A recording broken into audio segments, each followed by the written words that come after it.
This is a thorough plan, but I do have one last question before we take action. How can we be sure that our enemy won't leave the designated area? Great question. Albedo's been hard at work analyzing Rarer and the Wild Hunt's behavioral patterns. His conclusions are as follows. Firstly, from the earliest known confrontation until now, Rarer has never displayed any ability to manipulate the dimension of space. So it's unlikely he has any power in that domain. Secondly, he seems to have a particularly strong vendetta against our group. If we put him in a fight-or-flight situation, he'll choose to fight every time. Thirdly, finally, and most importantly, he is consumed by hatred, both for the moon and for his enemies. Turns out, we tick both of those boxes. We have a reincarnated moon in our ranks, and a spy who accessed his private memories without permission.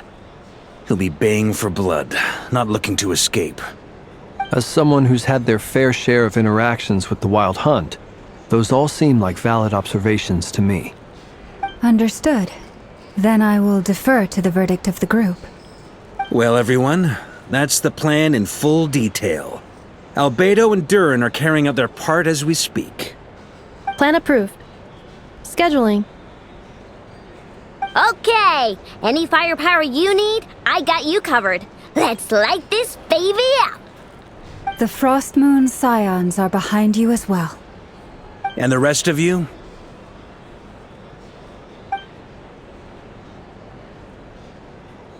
No objections? All right, then it's settled. This is the plan we're going with. Next up, an old tradition of mine. Anyone who wants to back out, now's your chance. Wait, we can still back out of this? Everyone says things they regret, right? I don't want anyone feeling trapped because their mouth said yes before their brain had time to think things through. A very people-first approach. I hear that's common practice in the Knights of Favonius. Heh. Who'd you hear it from? D-Luke? Shh. We don't use people's real names at work. This contact will be known only as Owl, please and thank you. This plan can only work if everyone does their part. Flint's and I will absolutely support it. We shall indeed. You'll be glad you accepted our help. Also, you are the last person I expected to see here, Miss Dory. It's not often I get called Dory in a work context. My peers usually call me Lord Sangama Bay. So, the longer your name, the higher your net worth. Is that the idea here? In that case, Mr. Flint's here must be worth a fortune. That's right, I know your full name. It's... The walls are thin here. I'd appreciate you keeping that a secret. Okay, fine. I'm actually only here as a favor for someone else. Do you have any idea how much it would cost to hire me otherwise? Oh, does this mean someone out there actually has the power to boss Dory around? It most certainly does not. We have a long-standing and mutually beneficial business partnership. She's actually the mom of a friend of yours. Said mom supplied me with a great little trinket, but now that lady's ruined everything. If I don't start building a little goodwill now, my whole business in Krai is gonna go down the drain! Okay. So what exactly is so special about this pendant? It's a lucky charm that a great mage made for me. We have a business relationship, and she was worried that something bad might happen to me. So, she wanted me to have something that can store power to protect myself with. I finally got it all fully charged up with Kuvaki, and then never went and used it all up at once! Never lost so big in my life! You're right. It was all my fault. I didn't mean to drain all the Kuvaki in the pendant, but I'll make it up to you. You will? Well, in that case, how about you give me your chess set, and we call it even? I knew you'd say that. Well, it's yours if you want it. In fact, take it now, and I'll even throw in a free Raker of Solnari. Deal? You're putting me in a difficult position here. It's a very useful thing to have around, but I have a funny feeling it won't be around much longer. I guess we'll see in a couple of days.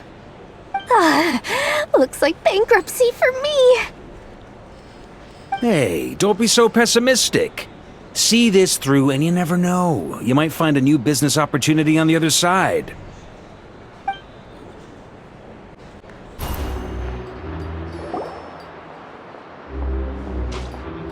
Tori, how are things going? Feeling ready? Oh, I was born ready. We only have 2 days. You think Lord Sangamabe would let an opportunity like this slip by? Don't forget, when something's in high demand, the people with the goods on hand get to charge the highest price of all, even higher than the sellers taking advance orders. Ta-da! See? It's right here! Ah, it's so pretty! Did you make it? No, I have a supplier. We go way back, so he made me a very attractive offer. Aha! No wonder you were talking about Lucky Charms at the meeting. You've been getting Kave to make them for you. That's not the full story. It actually started a while back as a project between me and the Dendro Archon. Mage Alice once warned me that this world won't stay safe forever. There may come a day when everyone faces a great crisis. I passed this on to the Dendro Archon, and she secretly brought together a research team made up of Sumeru's top scholars to invent a technology that could keep people safe. I won't go into the details because it's all very complicated, but if you want to know more, you can ask the Dendro Archon about it sometime. Anyway, point being, it was the Dendro Archon who asked Kave to build this little contraption. As one of the top Kashara War talents, he was the obvious choice. Took him long enough. He stressed over it for ages. Must have gone through at least a dozen designs before producing a final product. But that's Kave for you. Marak delivered it to me a couple of days ago, along with a letter from Kave. Could I ask why I'm sending this technology to you? What's your proposed use case? Has it been approved by the relevant authorities? So nosy. My fault for sending him the research permit to begin with. Surely Nahida must have told him you were involved in this project. He was probably just nervous because you're always so secretive about your business. Could be. Anyway, I just replied, let's hope there never has to be a use case, because it would involve grave danger. Fair enough. But it sounds like he was just being cautious. He probably felt responsible as the one who made it. Or maybe he was asking as a favor for his housemate. He's done that before. Not sure why, though. His housemate doesn't seem to really care that much about this kind of stuff. Either way, all's well that ends well. I'm just glad to finally have my hands on the product. I wouldn't want to be without it, given the potential dangers that lie ahead. Huh? What does that look mean? Paimon's just super surprised. This must be the first time we've ever seen you actually get serious about something. Well, a long time ago, I made a promise to myself. I promised that I was gonna live every day of my life with a big beaming smile. Obviously, Mora plays a big part in that. But there are always gonna be times in life when you have to give something back. That could mean paying back a debt, returning a favor, or showing some kindness. Alice has been a huge help to me over the years. She was the first investor I ever had. And I want my investors to know that Lord Sangamabe is the best in the business. And more than that, no one knows what the future will bring. Whatever happens, I want to make sure the Dendro Archon and all of Sumeru is prepared to face whatever comes. Oh, that? I was just making sure Nefer and I are square. Don't be thinking it was some sort of benevolent act. I'm no saint, so don't treat me like something I'm not. My priority is doing the business that I want to do, so long as my conscience lets me, but It usually does. That's the Lord Sangama Bay business model. All right, if you say so. I do say so, and that's the whole point. I'm a businesswoman. Don't go trying to figure out what kind of person I am. You'll exhaust yourself. Much easier for everyone involved if you just take my word for it. Oh, and could you two help me get this stuff where it needs to be? Thanks so much. You're my favorite assistants.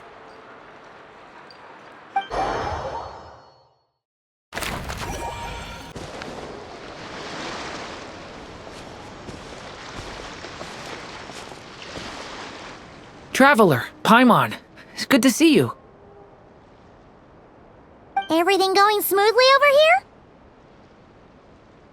here? Sort of. As you're probably aware, Varka, Durin, and I captured some abyssal creatures from the Wild Hunt. Per the plan, we dissected and analyzed some samples of these creatures. The process went very smoothly. The findings, however, come with some troubling implications. What? You can actually dissect the Wild Hunt? That depends on your definition of Wild Hunt and dissection. Harmless, lifeless. These words are accurate descriptions. The Wild Hunt is an interesting phenomenon. In and of itself, it doesn't seem to possess anything akin to a human personality. But taken as a collective, the medium through which the Wild Hunt is summoned does appear to have a soul. Master griped a lot about the wise Horoptetyr, and seemed somewhat fascinated with the foul Certology. But she barely mentioned Rerir at all. I don't think that was because of his lower social standing, though. Anyway, it's a pity. I should like to hear her thoughts on the nature of the lifeform he has become today. It's a strange mix. The furious energy of an abyssal being channeled through a fractured physical existence. A consequence of being torn apart by an unknown power. Perhaps the only explanation for his survival in this state is that he sacrificed a degree of individuality in exchange for a continued existence. Oh, sorry. Once I get talking about interesting research, I have a tendency to go on indefinitely. Back to our research findings. Essentially, they confirm my hypothesis. Rerir's corpse is completely contaminated by the Abyss, and the effects are irreversible. You could think of this as Rerir in mutated form. But in my view, even that would be inaccurate. In reality, his whole being has been consumed by the Abyss. In other words, he is now nothing more than a manifestation of abyssal power. Unfortunately, at present, we have no means of completely eradicating abyssal power. Hence, we cannot fundamentally destroy the Reir of Solnari either. Oh, that's terrible news! So, that's it? We can't defeat him? Not even if we get the power of the Three Moons? Miss Columbina's situation is a difficult one. She can never achieve wholeness when the world does not accept her presence.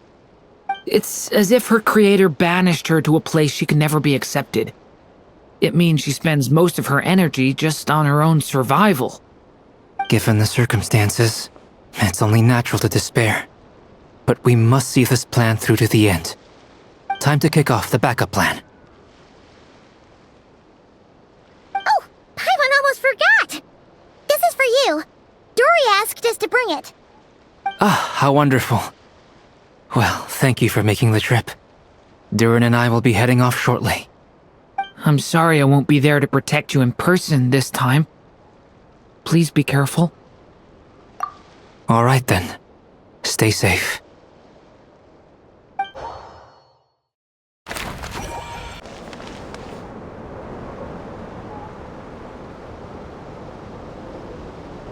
Miss Lauma, is everyone here? Yes. The fate of my flock is in your hands, Grand Master Varka. Please keep them safe. My lady, what are you saying? Within the next 24 hours, we will face the biggest crisis the world has ever seen. This is not a burden that we deserve to bear, but I believe that we reap what we sow in this life. So I intend to act. I must do what I think is right. For me, that means fighting for the future of Krai. This gentleman is the Grand Master of the Knights of Favonius, Varka, Knight of Boreas. In my absence, please follow his lead. Hey, everyone. Guess I should introduce myself. Well, to start with, I know my way around a battlefield. Biggest strengths are honesty and hard-workingness. Anyway, point is, I don't intend to let Lauma down. I'm gonna do everything in my power to keep every last one of you safe and sound.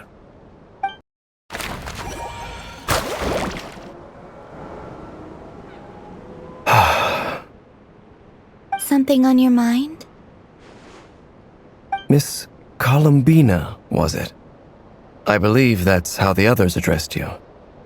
That's right. Names are funny things. Have you always been called Dainsleif? Yes. I take it your own name has a more complicated history.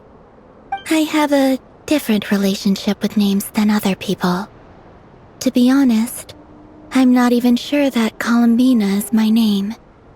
At least, not in the same way that Dainsleif is yours. But it's what everyone calls me, and I go along with it. A lot of my life has been that way. I get so used to things that I forget to question why they are so. I never used to think much about where names come from, or what they mean to people. Maybe something's wrong with me. You're different from other people. I sensed it the first time we met. You're more perceptive than most. I'm sure your long life and rich range of experience explains that. Do you ever find yourself missing Conria, Mr. Dainsleif? Difficult to answer. I have dreamed of the past many, many times. Sometimes I'm fighting tooth and nail. Other times I'm lying on the ground, defeated. I don't recall any happy moments from that time. It has been too long. Is that because hatred survives longer than love and affection? That would not be for me to say. I make no excuses for the grudges I bear. But whatever the reason, I remember little that was beautiful or sentimental. Thank you for your help with the Rerir situation. Without your efforts, I never could have learned the hidden truth of his story. You're welcome. I know he's your friend. Friend? He betrayed me. And I never really understood what he was going through in life. Some friendship, that is. Okay. So, do you plan to fight him with us? You see, you're torn. Now you know what really happened. You see the things he's done in a new light. I need some time. Of course. I completely understand. Anyone else in your position would feel conflicted too. Actually, I went through something similar myself recently. Something happened that changed my perspective on a situation. A situation I took for granted at the time, but now I feel very grateful for it. You mean the Harbingers who still support you, even though you've left the Fatui? Yes. I always thought they were only helping me because Harbingers are forced to work together. But then I abandoned them. A warrant was even put out for my arrest. And even now, they still support me. Which means I was wrong about them all along. Clearly, they view you as a friend. I feel a little guilty now. I regret not seeing her help for what it was, and not treasuring it. I see the guilt that you're feeling now, because I feel it too. Hopefully, talking about it will do us both some good. Have you noticed that the Traveler and Paimon are over there? I think they've been listening. Huh. Shall we say hello? Sure. Hello. Ah! They caught us!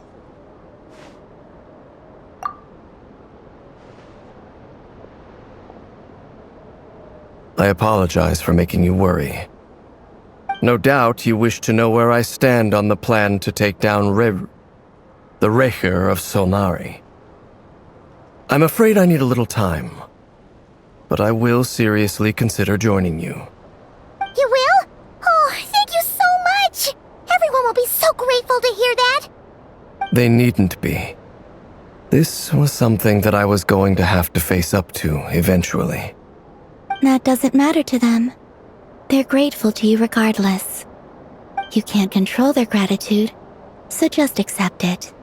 And then, have a think about whether you're willing to join us. It's nearly showtime! Let's go rendezvous with the others. You know the place.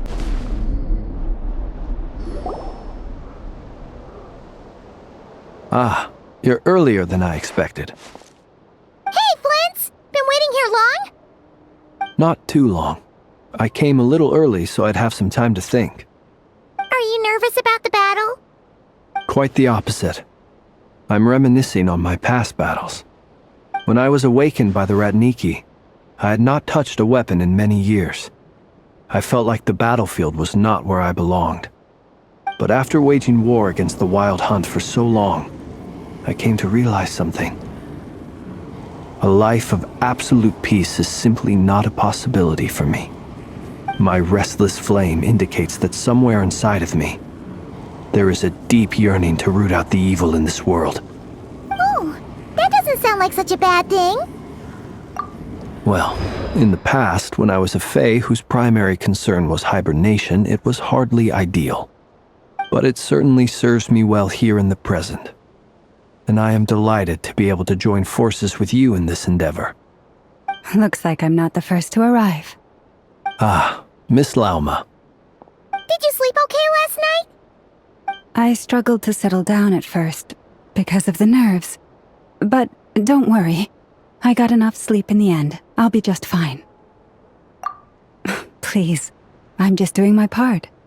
Never! Over here! Aino asked me to relay a message. She said Anefa will be on high alert and keep a close watch over all secondary districts where defense is required, providing support as necessary. Meanwhile, Aino herself will provide range support to us directly, using her latest invention. Excellent. My thanks to all involved. The chess set's looking a little unstable. It won't hold him much longer. We should be prepared to engage at a moment's notice. No sense sitting around waiting. Let's make the first move while we still have the option. I agree. Paimon, find a safe hiding place. Got it! Be careful, Traveler! I will.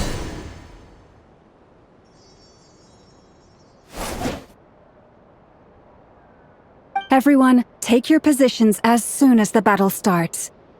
Every ounce of strength we have in our bones, let us bring to this fight. Ready? Let's go. I've seen all your futile ploys before.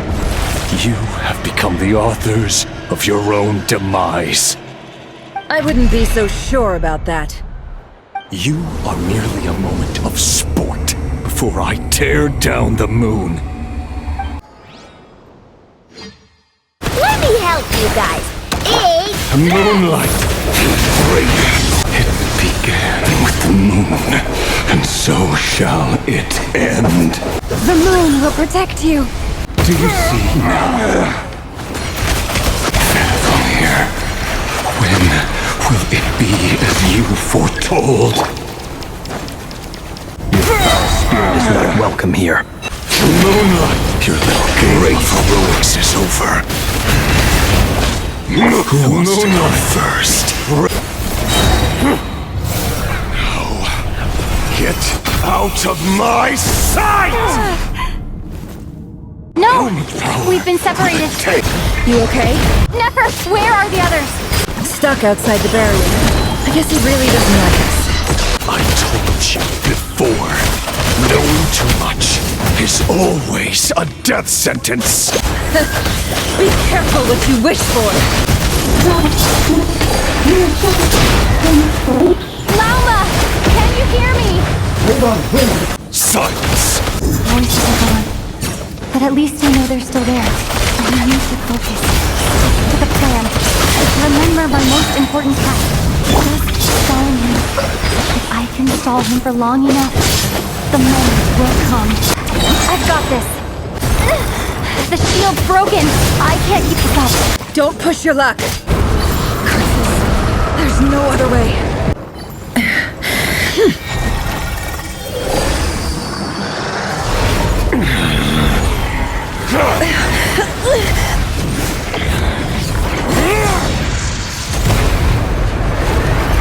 The only way to defeat Rarer is to borrow his own power. That means Columbina will have to disappear while you two bear the brunt of his attacks. You have to hold on.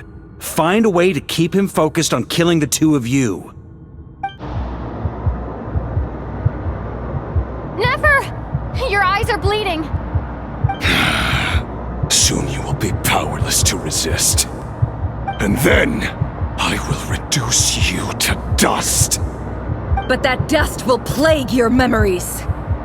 Come on, keep holding on. Any other tricks up your sleeve? Let's see them.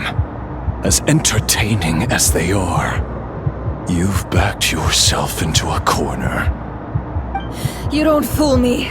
I see your fear clear as day. I have to stoke his rage. Make him unleash everything.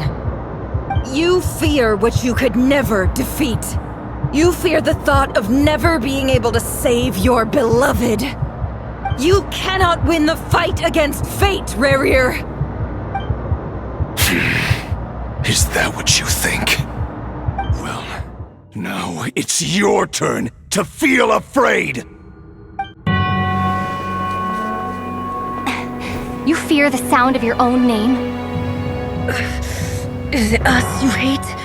Or is it what you've become?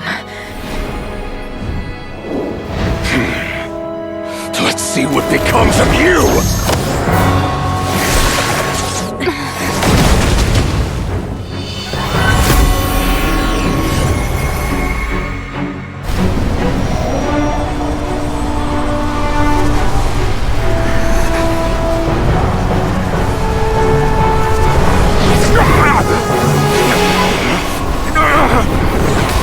What's happening?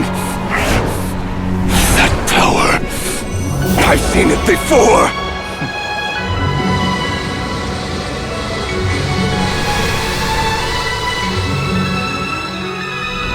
His power is on another level. We'll need to use an alchemical array to convert his power into a usable form. Then quickly channel it into Columbina, rendering her powerful enough to compete with him. I'll join you. I can help. If I release enough abyssal energy into a confined space, it'll create a potential difference, allowing us to extract a huge amount of elemental energy. Next, I'll synchronize with everyone's minds using Pyro, then give you temporary access to their abilities and fields of view. But it won't last long. Can you see? Well enough. So, we have a student of Gold Rhine-Daughter in our midst! How about that?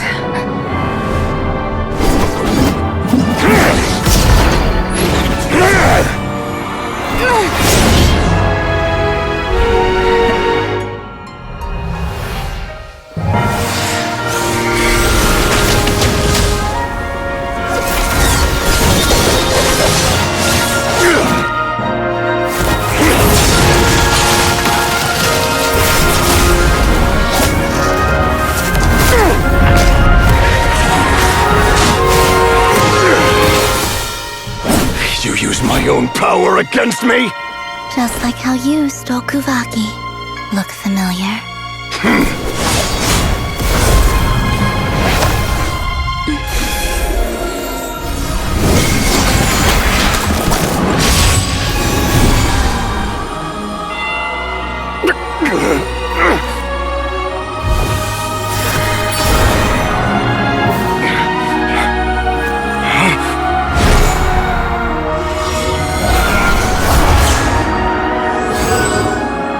Don't you realize?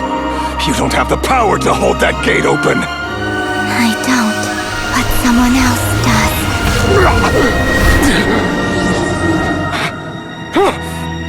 Goodbye, Rerir.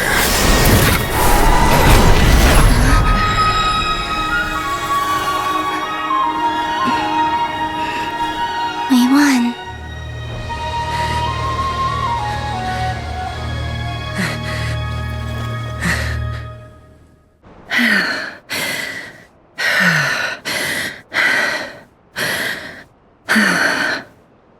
Nefer, how are your eyes? They're fine. Apart from the blindness, of course. It's not too late. Let me handle it.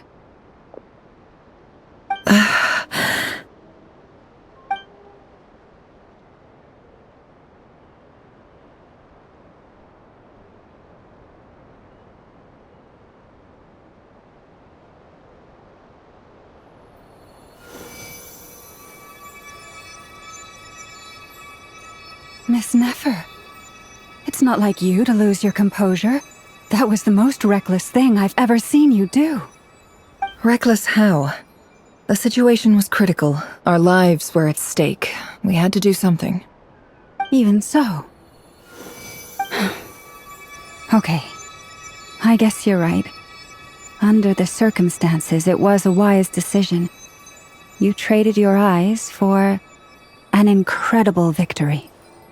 In business terms, I suppose that's a huge return on investment. I'd be hard-pressed to argue otherwise. Still, I don't like this outcome, and I don't want you to lose your sight for good. People suffer when they make sacrifices they shouldn't have to make, whether that means faith, strength, or in this case, your ability to even see. I had hoped you could win without sacrificing so much as a single hair on your head.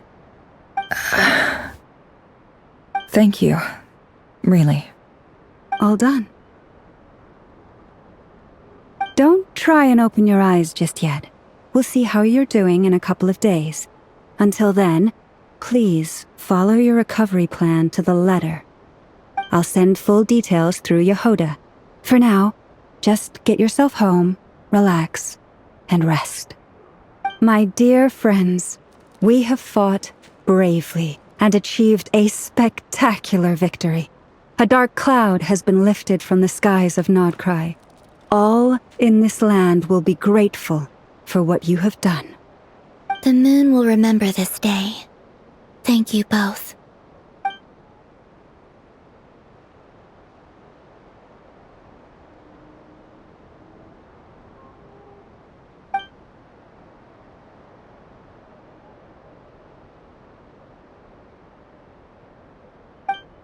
There's something I want to let you know.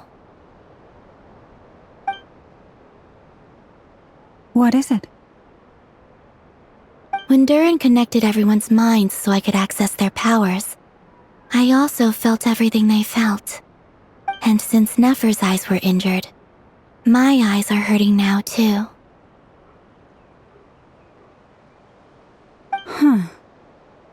Hold on. Let me try. I only feel the pain. There's no actual damage. I just thought I should tell you.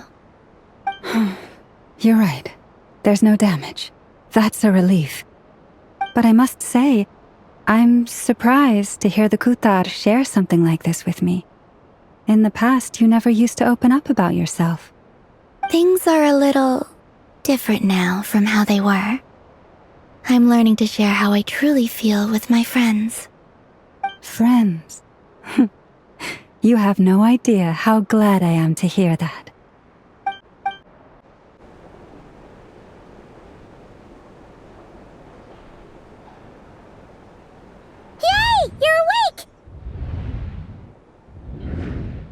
you feeling?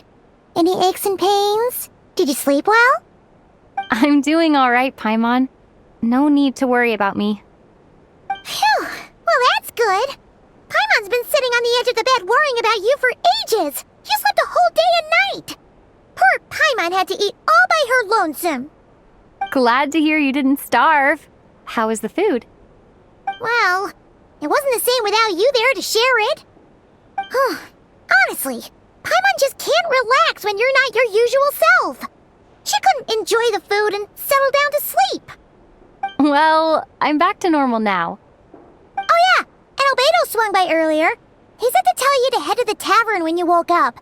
Varker and the others are organizing a victory feast and they want to celebrate with you. He also dropped off some medical supplies, but you seem fit as a fiddle, so guess you won't be needing those. If you're feeling up to it, let's head over now. Wouldn't want to keep them waiting.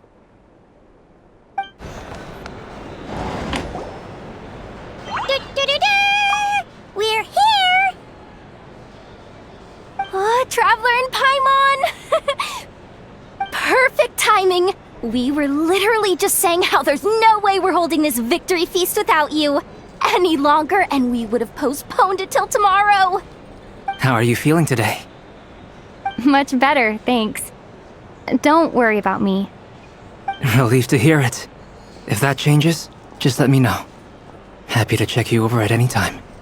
Yep, we're here for you. Anything you need, just let us know. Oh wait, where's Nefer? How are her eyes doing? Nefer's right over there. I'm sure she'd love to catch up with you. I thought of 1,000 ways to congratulate you, but now you're here, words are failing me. The honorary knight stuns them speechless once again. Well said. The honorary knight showed us all how it's done. The other knights tell me that Mondstadt was the first stop on your journey. All of us are truly delighted to count you as our friend. I'd like to thank you for supporting the Knights of Favonius, and also for helping us save Krai. Nonsense! Of course I'm gonna mention it. This is more than just business. It's a relationship. And there can be no relationship without showing gratitude where it's due. I see you've recovered. You bet. Snoozed her way to a full recovery. Glad to hear it. A healthy body is paramount. Nothing else in life is possible without it. So take it slow. You can't afford an injury. Paimon too! You really saved the day when you swooped in to open that gateway! I came to accept that although Rerir was my friend in the past, here and now, he was an enemy that must be defeated. Though I will never fully understand what happened between us, I could not let this crisis deepen any further. We fought a very necessary battle, and you played your part admirably. Yeah! And if you ever need to talk, just remember, we're always here. I'll do that. Never! Traveler, Paimon, are you recovering well? Turns out that moon chanter has some real talent after all. My eyes were mostly recovered after just a couple days' rest. I can actually open them again now. Yeah, but you gotta be careful. Lauma says not to strain your eyes while they're still healing. Yes, thank you. I'm well aware. Yehoda, could I borrow you for a moment? I could do with an extra pair of hands. Oh, sure. Coming. Did you hear that? I gotta go help Lauma for a second. You guys chat among yourselves. I'll grab us some drinks on the way back. Paimon, you still like 'em sweet? You bet! Make it extra sweet, cause Paimon's earned it! Sure thing!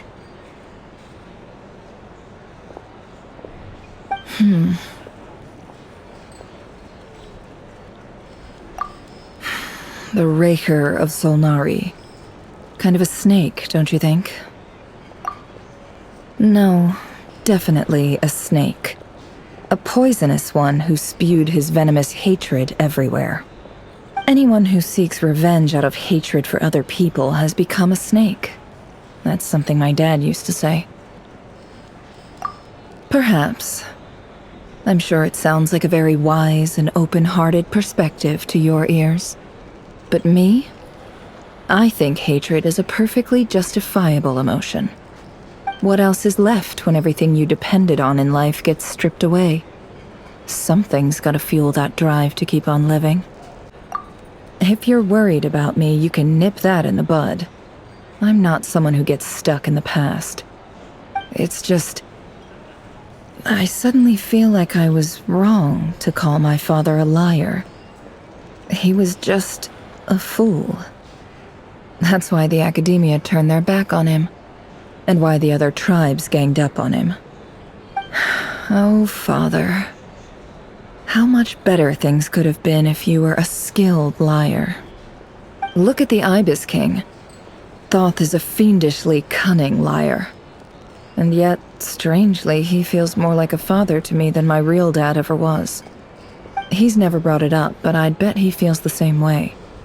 Why else would he give me the power to perceive the truth, while at the same time training me in the art of deception? Well, King Deshret banished him to Aru, which is essentially a prison, and posed 3 questions to him. He promised that he'd have his freedom if he could find the answers. His response was to take on a physical form and approach me, hoping that I could become his envoy and search for one of the answers on his behalf. Did he really think I'd fall for that? He's stuck there. He can't make me return what he gave to me. So that's enough for you to decide he's nice, is it? He's a prisoner, and he was scared. So he decided to perform some good deeds to win people's approval. He lives in fear because he's a deceiver. How is Rerir any different? You can't work as a spy your whole life and expect a happy ending. It's preposterous. Yet I can't say I don't understand it. Liars live in the darkness of their own making, but it's still human nature to want to go on living. They say that a liar's soul is the most worthless thing in the world. What do you think? Oh, really? Well, it takes a very kind person to find compassion even for liars.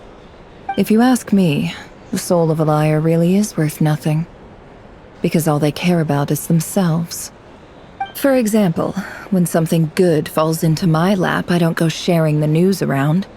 Stops other people trying to steal it from me.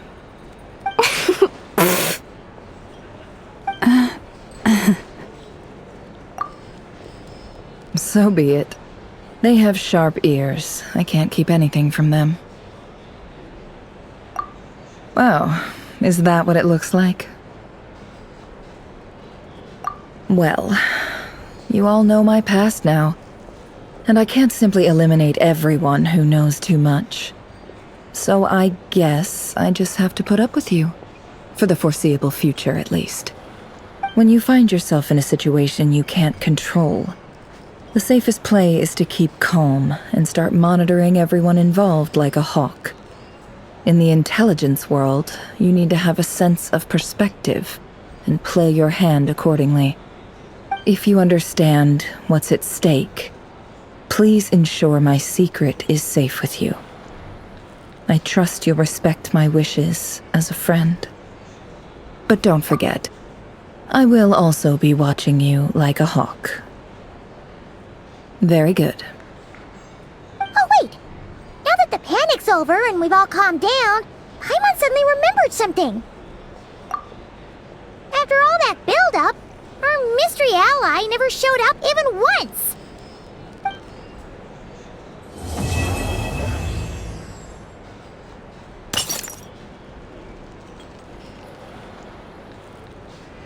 Huh? Am I imagining things? So, that close colleague who stayed behind with you?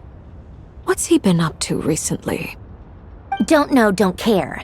I get more normal human interaction from hanging out with Bosco too than him.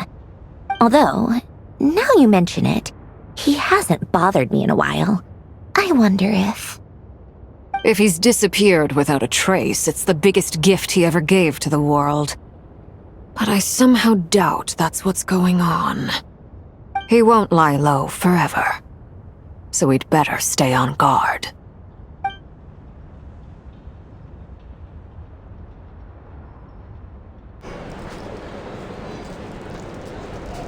Ah, Lord Sangama Bay. How lovely to see you. I must thank you for the device you provided. It was an enormous help. Would I be right in thinking that it was developed by the Academia? Why come and ask me when you clearly know already? I mostly came to thank you. That's more like it. A little gratitude goes a long way with Lord Sangama Bay. Play your cards right, and you might even stand a chance of becoming my long-term supplier. The chance to work with such a kind and charitable investor as yourself would be a great honor for the Curatorium. Huh? Charitable? Who said anything about charity? First I'm hearing about it. Let's see.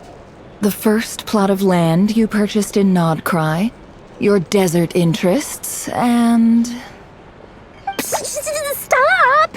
What do you think you're doing? Exposing my investment history! It's nothing to hide from. They're all perfectly legitimate investments. And some of the land you purchased was with the intent of building a sanctuary? Yes, I heard about that too. How did you... You're a curious case, Lord Sangama Bay. You don't like people finding out about your good deeds, do you? But I'm afraid no matter how hard you try to keep things under wraps, where there's a will, there's a way. You did it for Sumeru, didn't you? It was empty land that was gonna go to waste otherwise. I figured if I built something there, it might at least get some use in an emergency. Disasters are capricious things. They strike without any warning. I've lost family to a disaster before, and I don't want to lose any friends or business partners if I can help it. My elder sister used to dream of finding a sanctuary. Somewhere with plenty of food, water, and medicine. Where everyone could live happy lives. It was something I looked into, but after discussing things with the Dendro Archon, I decided on a more effective strategy. The tech people handled the tech, and Moneybags provided the Mora. It just made the most sense. It's a pity that so few people know the truth about you. Everyone says that you view everything in terms of Mora, and all you care about is growing your own wealth. So, what's the problem with that? Everyone wants to be rich, it's human nature. So yes, I love Mora, and it's nothing to be ashamed of. But surely you have dreams of your own, beyond just making Mora. You don't get it, do you? My dream is to invest in other people's dreams. And, you know, make a nice little slice for myself along the way. Just thinking about it makes me happy. That sweet, sweet sound of Mora. Thank you. For the device? And the pendant. Oh, that. I was just returning a favor. Don't worry about it. Seems like we've both been away from home for a very long time. Yeah. So long that I barely remember what my family even looked like. That would be your mother, father, and sister? Yeah, though it's been years since my sister passed away. It's not like I want to forget them, obviously, but memory can be even more ruthless than the most calculating business person. Beyond a certain point, if something isn't helping you, it just gets rid of it. My sister can't help me now. Slowly but surely, her face is fading from my mind's eye. It's become a vague impression. Not everything will fade. When loved ones pass away, the beautiful memories are the ones that last the longest. Yeah, that's true. If you ask me, that's the one silver lining in all of it. Well, that, plus, I'm sure that life is much better now than it was back then. Oh, Absolutely. I have tons of Mora, a big beautiful house, business is booming, and I'm as happy as can be. You've got a lot going for you too. Boss of the Curatorium of Secrets? I'm sure there's plenty of Mora to be made in that line of work. I appreciate the vote of confidence. How have you been holding up? Any adverse reactions? If you start to take a turn for the worse, make sure you tell me right away. You don't need to worry about me, Grandmaster. I'm fine. I mean, I barely did anything, so...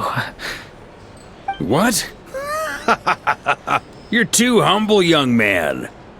You played an indispensable role in the battle for Krai. We can't thank you enough for your support. Sometimes, when people praise you, it's because you deserve it. The best thing is to accept it calmly and with grace. It's important to learn how to respond to words of admiration. Let's do a quick demonstration.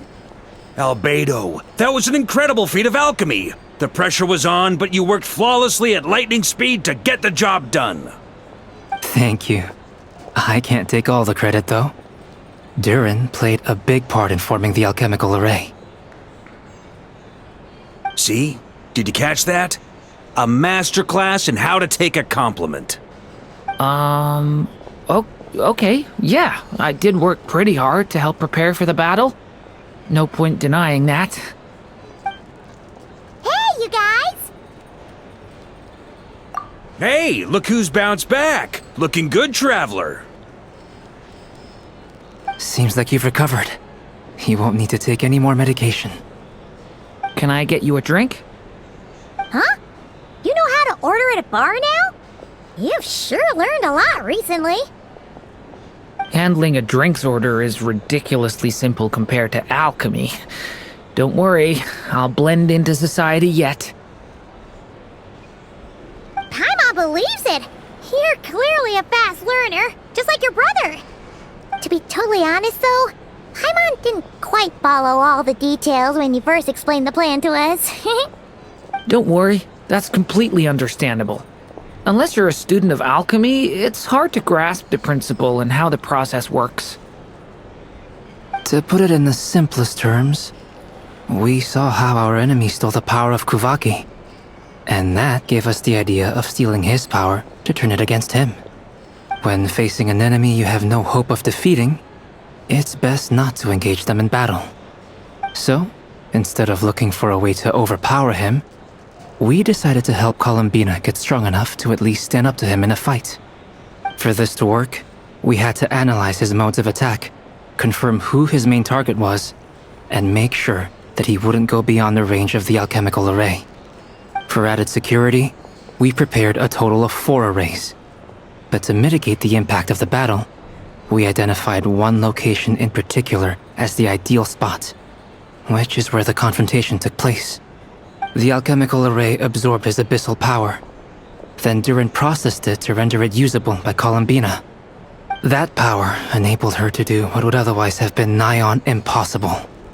What surprised me was that Dainsleif actually agreed to join us. Given his history with Rerir, he had every right to sit this one out.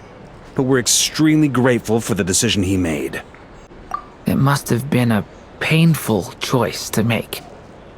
But I'm sure that making a decision was far better for him than staying in limbo. Absolutely. He was torn between 2 paths, but in the end, he made his choice and stuck to it resolutely. He doesn't strike me as the sort of person who'd stay trapped in limbo for long. Anyway, however you cut it, everyone gave a stellar performance. And now, it's time to kick back and celebrate. That's the only reason you're here. Yes. I've thought a lot about it. And I've realized that you, me, and Arlecchino should be friends. I think this is very important. So I felt I had to come and tell you. Well, this is a new one. I'm so moved. I can't even hold my teacup. If that's all, you can leave now. Do you not want to be friends with me? Or is it that you prefer being co-workers? What is this, Columbina? Are you deliberately testing my patience threshold? Right now, my politeness module is active. But if you Say another word, I swear I'll shut it down. If your politeness module was active, wouldn't you say the word please at some point? Polonia, please see Lady Columbina to the door. Will you still invite me to your next tea party? What? Yes, I think you will. Bye-bye, dear Sandrone.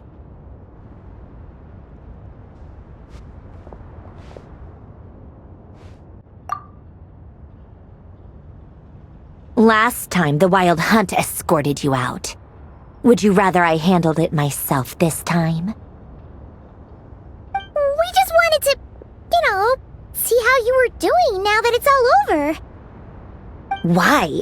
Out of concern for my safety? I hope you didn't seriously think that the Rayhir of Solnari would be able to lay so much as a finger upon me, given how prepared I was. Mostly because you kind of helped us out, so we just wanted to check you were okay. Looks like all your robots are fixed, huh? Oh, don't you worry about that. Tea time is already a write-off. The visitor before you managed to kill my appetite. If you're in the mood for tea, go ahead and help yourself. Otherwise, it's going to waste. My coasters are still missing in action, though. Use this notebook instead. Whoa! Pretty hefty notebook. Look at all those calculations. You can ignore those. They're just dumb scribblings. I doodle and write in my free time. Sometimes I remember the distant dreamlike past. Sometimes I imagine the far-flung future. And other times, I grit my teeth and note down all the crazy nonsense going on in the present. Some people do the crosswords in the newspaper. This is my equivalent of that. Trying to predict the future is like daydreaming, and writing about the present just makes me furious. The past is my favorite. If nothing else, it's already set in stone, so I don't have to rack my brains trying to figure it all out. Huh. Although, having said that, the only vaguely interesting memory in my past is probably that guy they call Lord Artificer. Who else? Pretty much all the mecha and Fontaine are his personal handiwork. Wait, are you saying you know him? Like, personally? As a friend? I guess we were friendly enough. Yep. In fact, I'm probably the only normal person left who knew him at all. We used to chat occasionally back when he was still around. Before he passed away, he asked me to destroy all his manuscripts. I honored his request, but I did read through everything first before destroying them. I couldn't let the genius of Lord Artificer Alain Guillotin disappear like that. Would have been such a waste. So, that's where the formulas in your notebook are from? I just told you. Those are my equivalent of crossword puzzles. They're just dumb formulas that I solve for fun when I'm bored. Alain's work was like epic poetry. The formulas in my notebook are just silly little riddles in comparison. Not that there's anything bad about them. At least, solving those riddles isn't going to hurt anyone. Except me, 'cause I lose a few brain cells in the process. Anyway, while we're on the topic, I might as well tell you about what happened to him and his friends. Alain Guillotin had two close buddies, Renee and Jacob. They spent their childhood years together in the Narzissenkreuz Institute. They were all quite competitive, so there was some rivalry between them, but it was a friendly rivalry. But beneath the friendship and the rivalry ran something deeper, a sense of nostalgia for the past.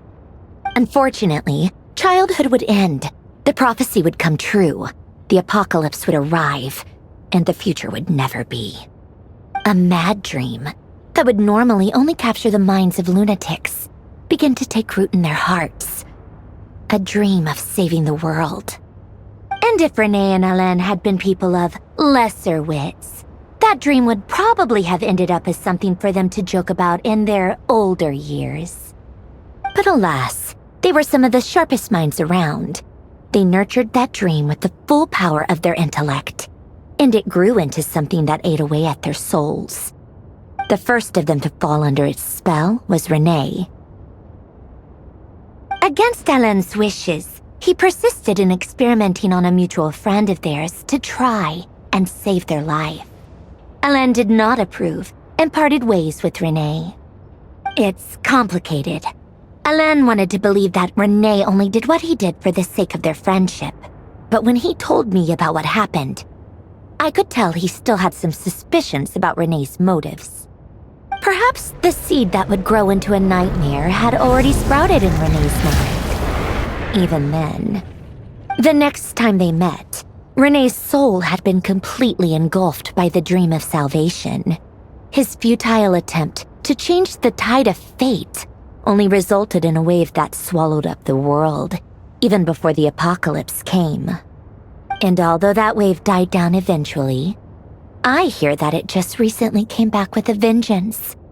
As I understand, Renee wanted to live out his dream of salvation once more. But I'm told that the attempted resurgence finally died out for good. At long last, Renee awoke from his deluded dream. Though of course by then it was far too late. What do you think of Renee? Do you admire his transcendent genius? His view that any price was worth paying to achieve the lofty goal of saving the world? Or do you despise him? Dismiss him as an evil madman who wrought havoc on the lives of everyone around him as he pursued his delusional dream? Same difference, really. Just a matter of perspective. Doesn't surprise me. You share one thing in common, after all. You both want to be the savior. The only difference is, your dream came true, and his, well, he wasn't the one who made it come true.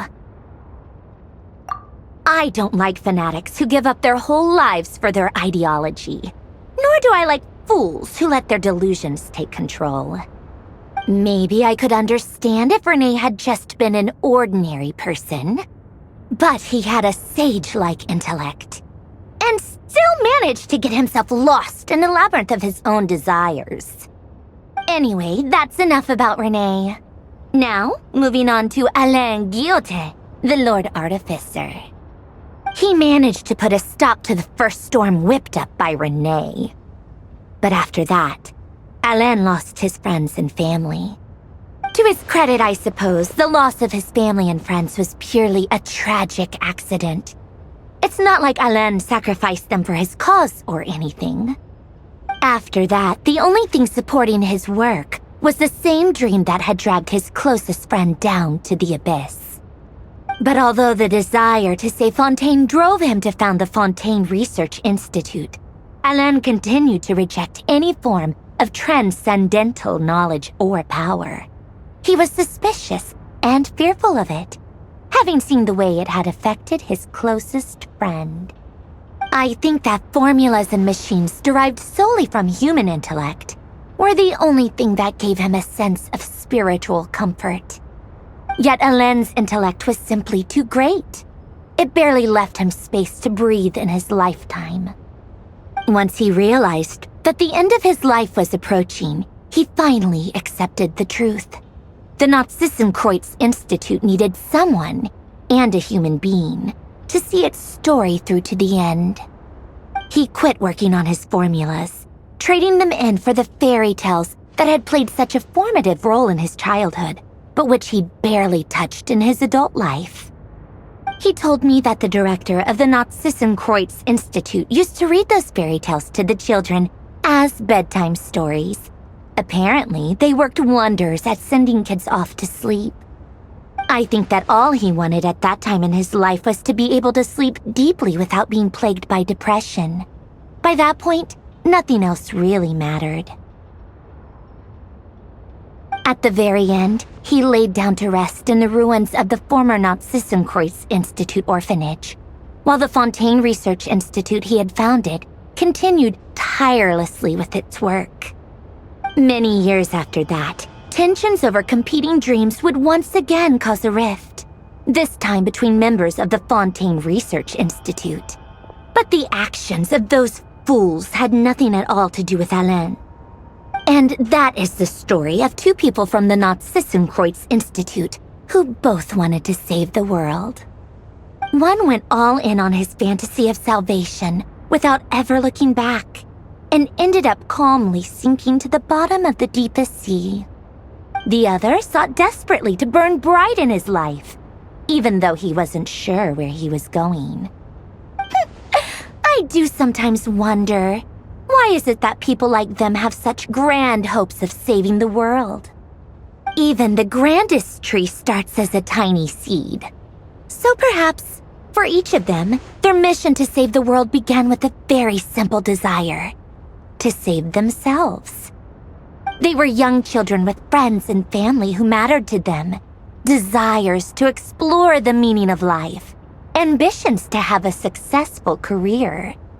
They didn't want to see all of that taken away in one fell swoop. Or maybe they just wanted to find something to anchor themselves within the chaos, to stop them getting quietly swept away by the storms of life. But instead, the search for their own salvation took them down the rocky road laid out by fate. Do you think the desire to save oneself is enough of a justification to try and save the world?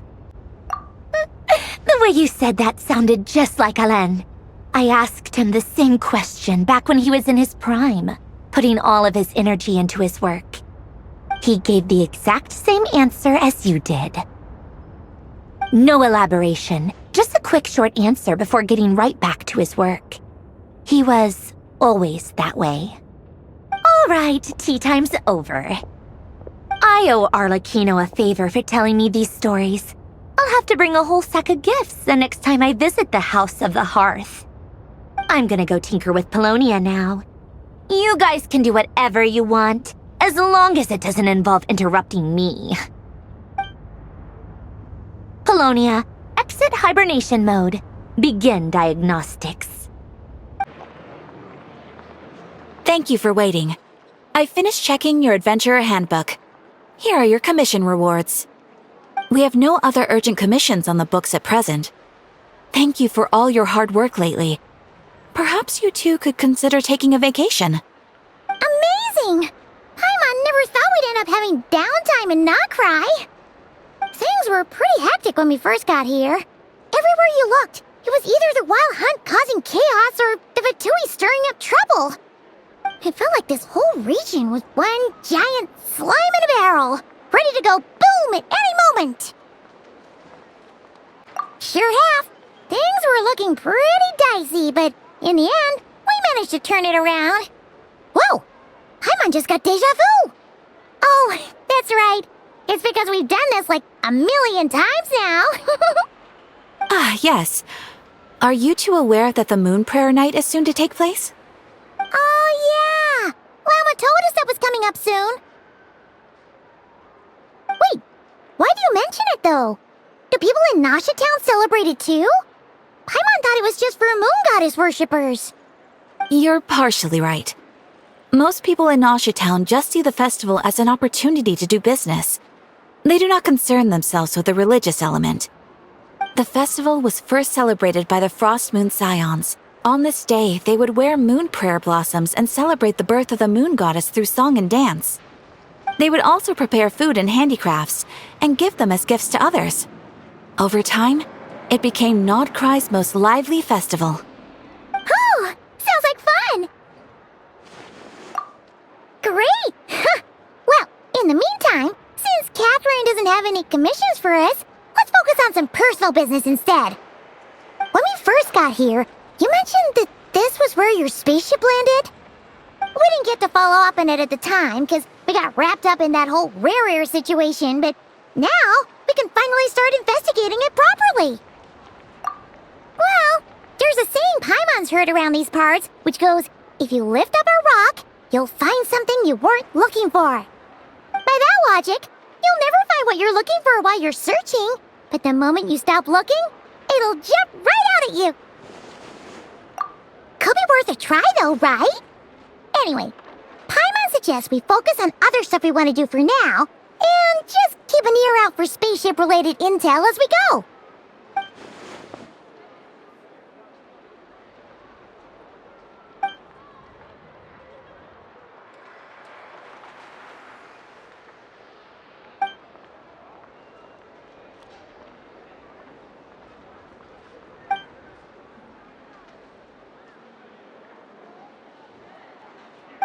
wrong?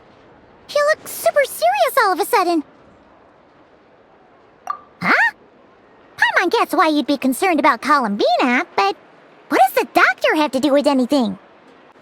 Oh, that's true. And now that you mention it, we're definitely overdue for a showdown with the Fatui. It is weird that he hasn't shown himself this whole time. What could he be up to? True. Paimon would much rather deal with Marionette anyway. She says the meanest things, but when it comes down to it, she doesn't seem like a bad person. Maybe it's the pressure of being a Fatuse? Especially as a Harbinger. Does she feel like she's gotta act tough to keep up appearances or something? But then, every time we headed out with Rarier, she always wound up having to repair Polonia and her other robots. That's gotta sting. Losing face always hurts more for people who care a lot about their image. She's probably still furious about it. What? Relax, she's not even here. Huh? What's the matter? Oh, nothing. Sorry, we'll be on our way now. Where are we again? Oh yeah, Columbina? Right, yeah, let's go see Columbina.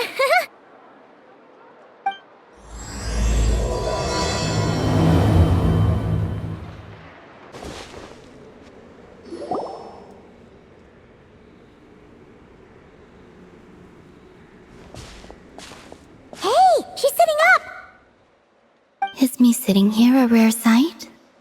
No, we just thought you'd be resting. Perhaps I would have been, were it not for the sudden arrival of some unexpected guests. Not that I consider it a disturbance. After all, you are the only ones who are free to enter. Would it not be a little unfriendly of me to lie down while we speak? I didn't realize you put so much thought into little things like that.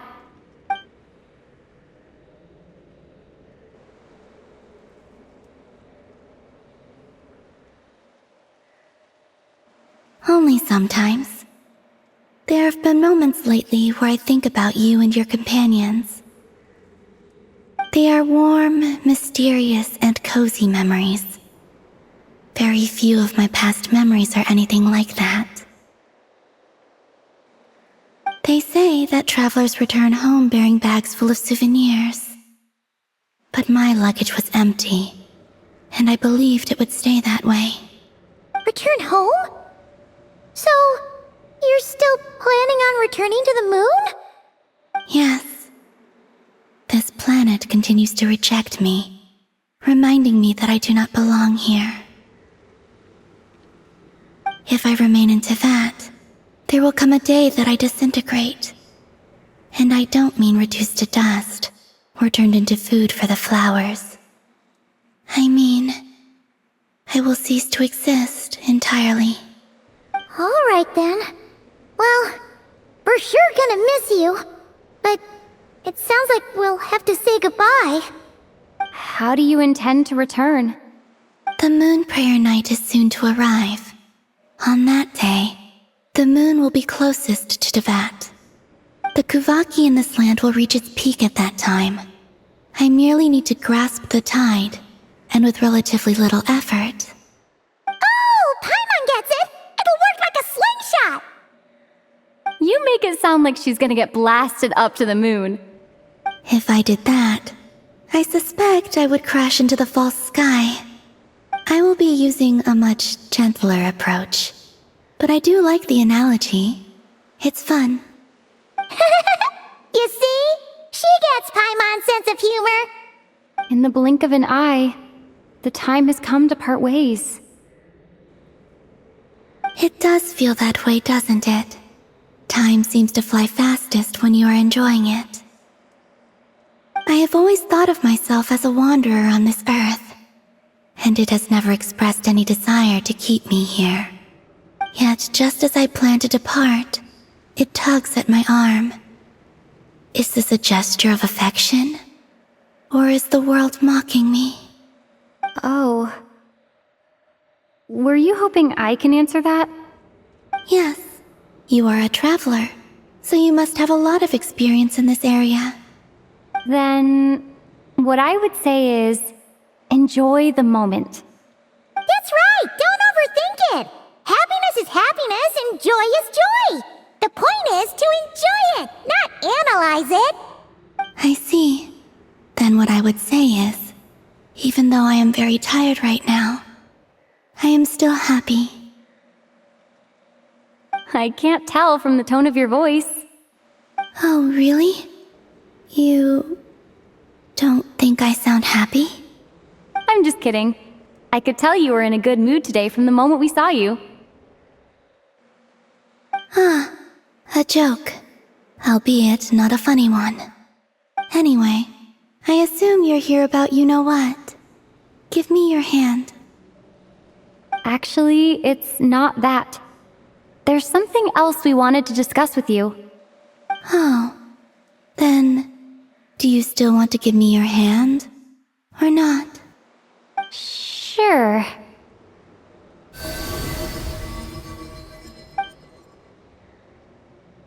Thank you. So, I've heard that in the Moon Prayer Nights of the past, people here would hold celebrations in the Moon Goddess's honor. Since you helped so much in our fight against the Rayhir of Solnari, I think you deserve a farewell party before you return home. I haven't asked everyone else for their opinions on this yet, but I'd like to invite you to join the upcoming Moon Prayer Night. I've never joined a Moon Prayer Night before. I'm not sure what I would even do. Oh, don't worry about that. We take care of everything. All you need to do is show up. Of course, there's no need to force it if you're not feeling strong enough. It's just, this kind of felt like a golden opportunity. But they call me Kutar, and the Fatui have an arrest warrant out for me. I shouldn't appear in public right now.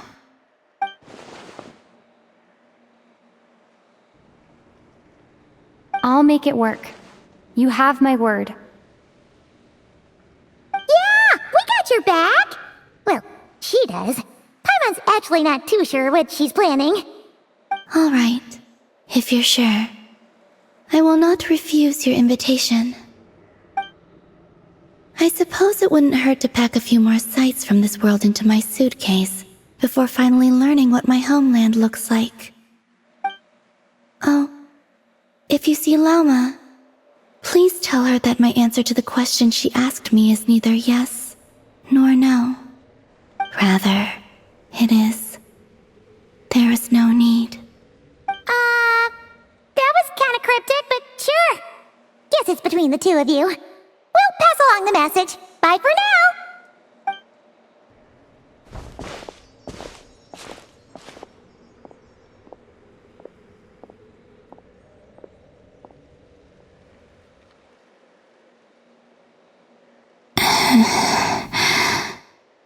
And also, I do not know. Since she's agreed to join the festival, let's go see who else wants to take part. Lauma's gotta be the person most familiar with the Moon Prayer Night. We should start with her. Also, what exactly is your plan to keep her safe? Not sure yet. I'll figure something out. What? Are you serious? And Paimon even gave you her vote of confidence back there! When did you become so sneaky? Hey, Lauma! It's us! Huh? Varka? What are you doing here? Beats me. I had a bit too much to drink last night, and when I woke up, I was on Hisi Island. Mr. Varka is helping to oversee Nasha Town's preparations for Moon Prayer Night. He is here to go over some details regarding the decorations and custom cloth designs. Right, yeah, that too. What do you mean, that too? Yes. Celebrating this festival is a long-held tradition here in Krai. On this day, the crescent moon at the top branches of the verdant crest turns into a full moon, and the moon prayer blossoms bloom with a special radiance. Our people take these to be blessed omens. It's an especially welcome event coming off the back of all that nasty business with Rayhir. Everyone got put through the ringer recently, and now they're looking to turn their fortunes around. The big shots in town all agree that a big, lively celebration is just what we need to rebuild people's faith in this place. No wonder Catherine said the people weren't so bothered about the religious element. That's right. It's become more of a local custom by this point. The celebrations have little to do with whether the religious stories behind this event are true or not. Even the Frost Moon Scions are eagerly awaiting the coming of Moon Prayer Night, despite now knowing that their past beliefs were founded on a falsehood. That's fair. It's a bit like the Lantern Ride in Liyue. It's a chance for people to enjoy themselves, not debate the existence of the Adepti. Oh, one other thing! We just went to see Columbina. We went ahead and invited her to take part in the festival this time. Hope it's okay. Wait, so... you mean she agreed to it? Huh. That's quite a surprise. Then, I suppose that she intends to return to the moon on that day. Oh yeah! It's kind of a complicated process, but basically, it's like a slingshot. I understand. In truth, I had a feeling that she might make such a decision. Well, if Kuthar has decided to participate in the festival, we should prepare accordingly. Yeah, exactly. She was saying how it could be risky for her to show her face in public. We were wondering if there was any way we could hide her. Unfortunately, the people who carved the statues did an excellent job of capturing her likeness. It will be very challenging to hide a goddess whose face everyone is so familiar with. Darn! We may have bitten off more than we can chew here. Nah, don't sweat the small stuff. We can handle that. Huh? Are you saying you have a plan? Not as such, no, but the most important thing with a festival is to keep the mood light and your spirits up. You can't go preparing for a festival with those long faces. You'll never convince anyone to enjoy themselves. The Mondstatter spirit is strong with this one. As it happens, I agree with Mr. Varka. Let's start by making our appreciation for Kuthar the beating heart of the festive atmosphere. And who knows? Once we get the ball rolling, perhaps everything will just fall into place. Hey! Did you catch that? Llama said the thing! Or close enough at least.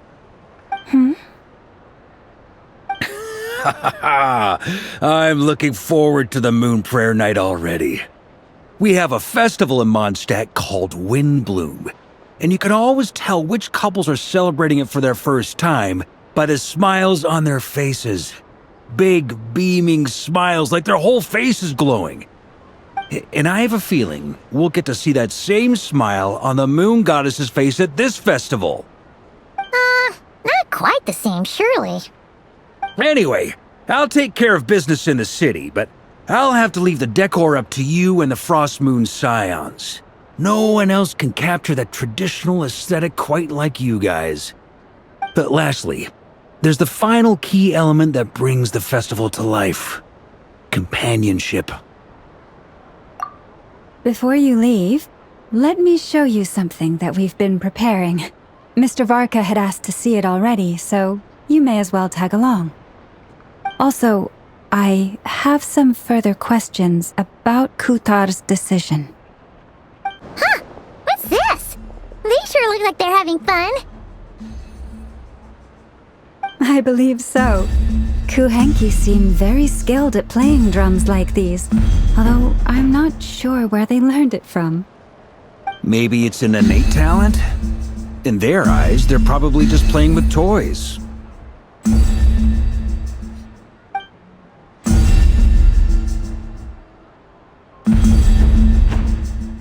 Wanatar! You wanna play too?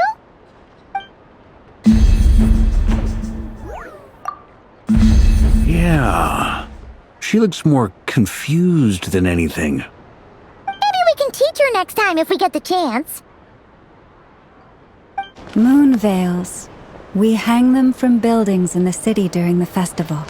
When you look at the sky through them, it creates a lovely misty effect. Everyone seems hard at work.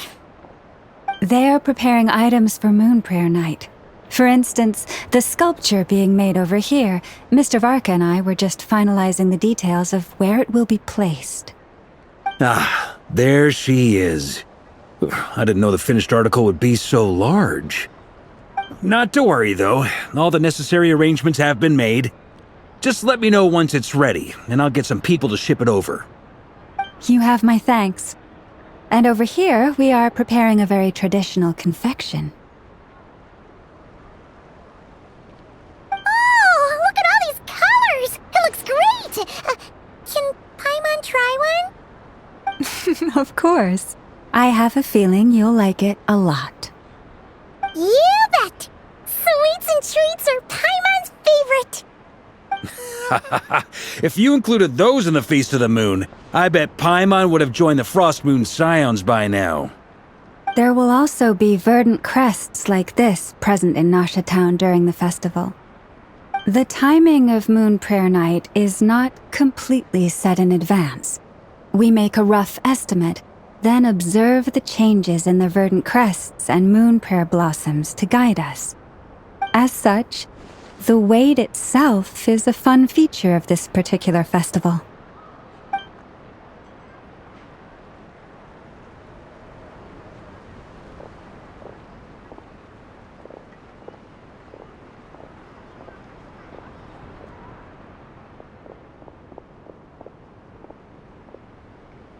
Let's talk here. To tell the truth, I am very surprised to hear that Kutar is willing to participate in the festival. I once asked her if she'd be willing to stay with the Frost Moon Scions. I could introduce her to everyone, and we could be a family to one another. She did not answer, but she has not appeared here since. I took this to mean her answer was no, but if that were the case, she would not have accepted this invitation.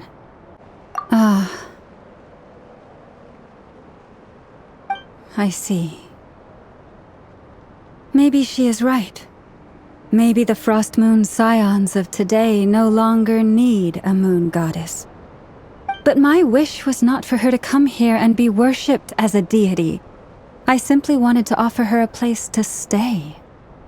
I'm sure she believes that showing herself here might invite Fatui intervention, and as such she does not wish to cause us trouble.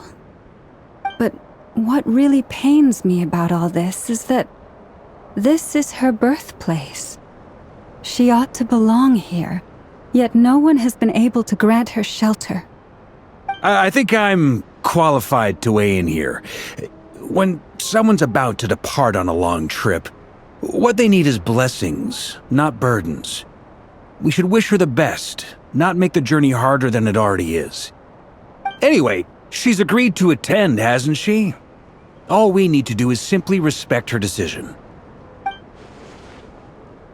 I see your point. Yes, she will soon depart after all. Our job is to leave her with some happy memories. Besides, who's to say her journey to the moon is a one-way trip? It's not like she can't come back and visit if she wants, right? Paimon agrees wholeheartedly. Festivals are all about having fun, so let's keep it simple. All right, I'm gonna head back to Nasha Town soon. Want to come with? I'm guessing you have some other folks to visit there. Sure thing, let's go! Bye for now, Wilma! Thank you all. Goodbye.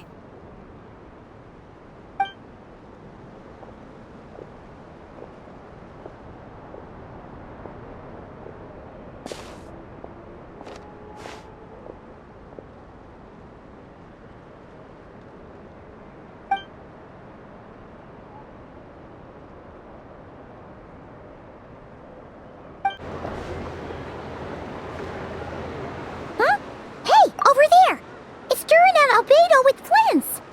What could they be chatting about?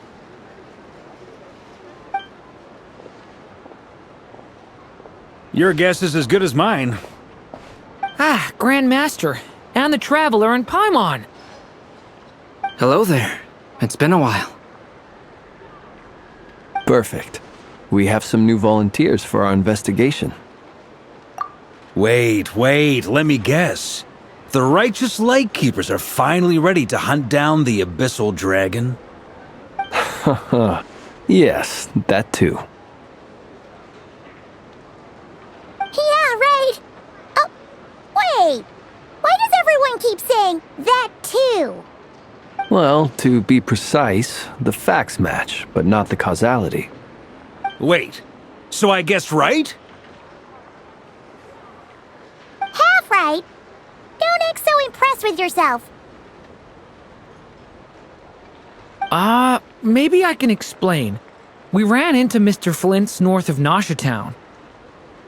At that time, we just noticed a few abyssal creatures out in the wild, but the strange thing was, I didn't detect any traces of abyssal energy on them at all. On closer inspection, we realized that they were not real monsters, but something akin to reflections in the water, or perhaps a mirage. Huh? What do you mean? Like, you could see them but not touch them? Exactly. It was very peculiar. They roared and tried to attack us, but we could not make any physical contact with them.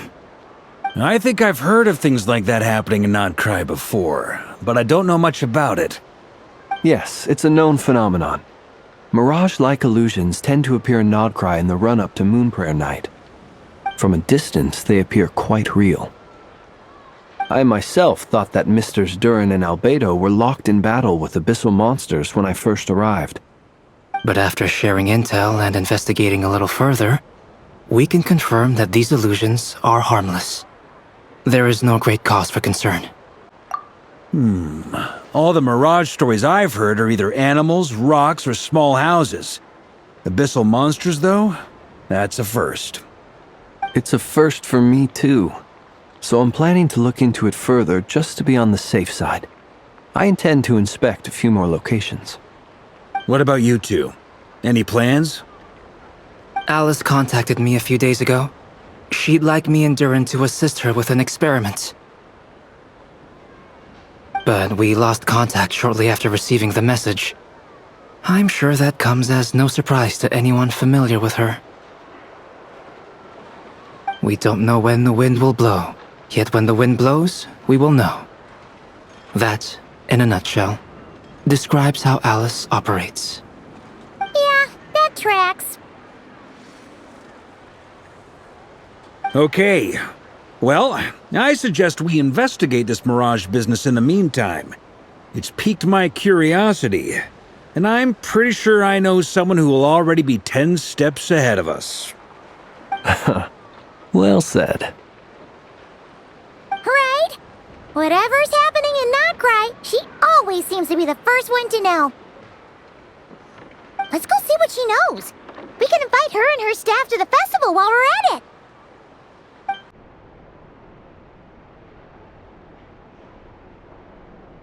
You're right, I have noticed. There's certainly something a little fishy about this situation. Only a little, though. Records indicate that this phenomenon can occur in the days before and following Moonprayer Night. That said, it has always been a rare sight in the past. The odds of encountering these phantoms are similar to looking up in the night sky, happening to see a shooting star, and managing to make a wish before it disappears. But this time, either everyone's getting lucky, or they're appearing far more frequently than usual. Yehoda's out gathering intel as we speak.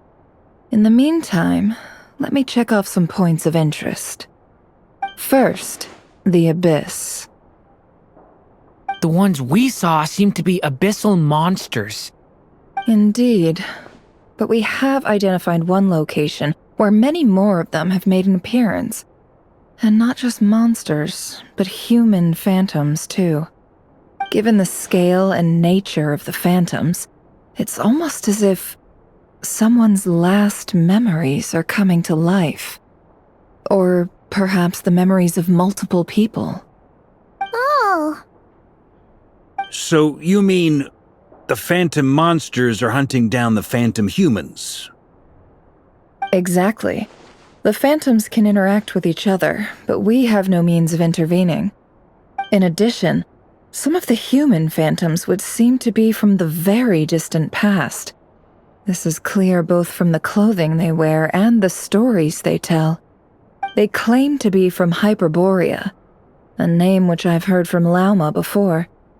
If this is true, it means they must be from 6,000 years ago. Did Paimon hear that right? 6,000 years?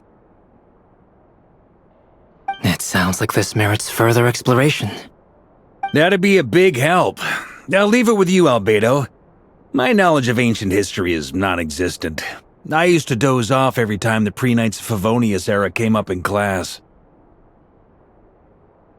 It's quite a miracle that you were able to understand these phantoms' speech, given how long ago they lived. I suppose you're right. But I'll leave the archaeologists to ruminate over that conundrum. As an intelligence broker, my sole interest is in the value of the information I gather. Which, in this case, hopefully means earning myself some good favor with our dear Lady Moonchanter. So calculating.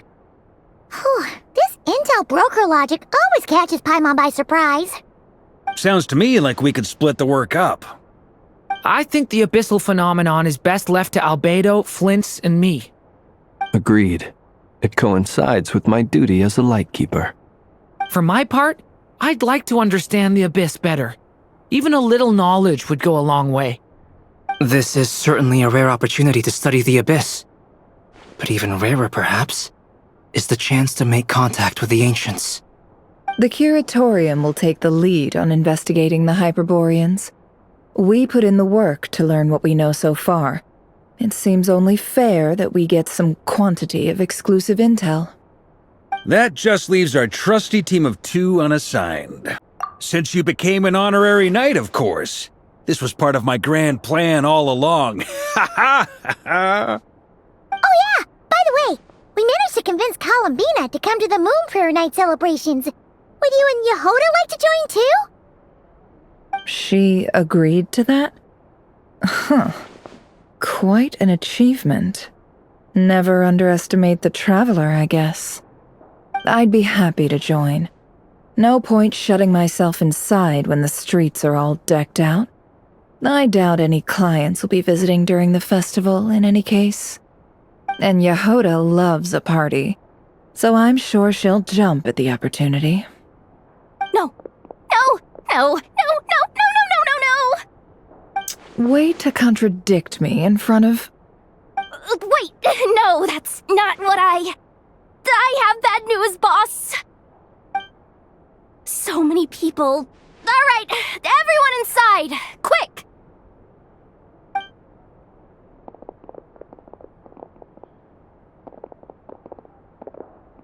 This is gonna sound crazy, but hear me out. I saw one of those phantoms at Star Sand Shoal, and it was some sort of flying ship.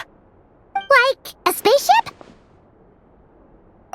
That's gotta be the one you came to Tibet in. You said you saw the same thing through the moon marrow, right? Huh? You already know about it? Ugh, I thought I was gonna blow people's minds. Turns out I'm the last to find out. Wait, back up.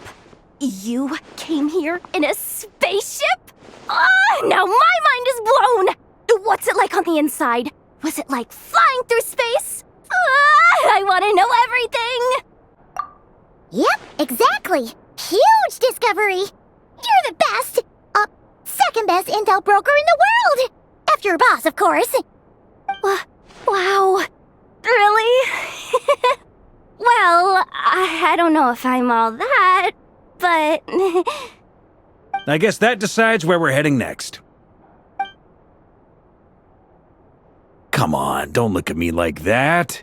I know the spaceship doesn't have anything to do with me, but you don't want to leave me as the only one twiddling my thumbs, do you? Please? Fair enough. You can tag along. In that case, let's meet back here to discuss our findings once we're done. I wish everyone a productive investigation. You too.